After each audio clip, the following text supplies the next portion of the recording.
The global coronavirus lockdowns means shuttered schools and students forced to learn from home. In Palestinian refugee camps, the dominant school system is run by UNRWA, the United Nations Relief and Work Agency.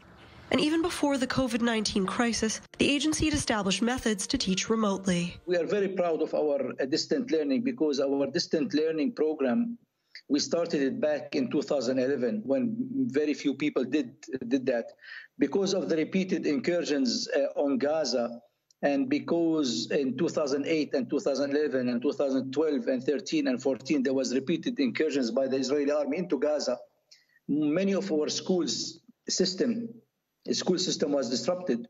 So we had a very, very popular, very successful UNRWA satellite learning TV station.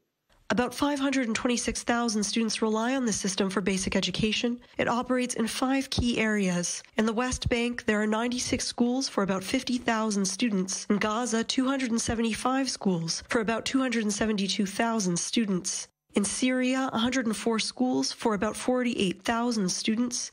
In Lebanon, 65 schools for 37,000 students, and in Jordan, 171 schools for about 122,000 students. But the organization says its remote learning program today is only reaching about 70% of those students. A good number of the students, their parents don't have laptops and iPads, and the 4G or the 3G mobile that allow them to basically look at these programs. One point of contention in the past has been UNRWA's presence in East Jerusalem. The agency runs 7 schools in 2 Palestinian refugee camps that sit within the Jerusalem municipal boundaries. Several Israeli municipal and government leaders have stated in the past that the agency has no place in East Jerusalem, but UNRWA says that today there is unity in the face of the COVID-19 threat. As far as COVID response 19, we are mobile. There's no restrictions on us. Our mobile teams, our health teams operate in that sense and give the needed assistance.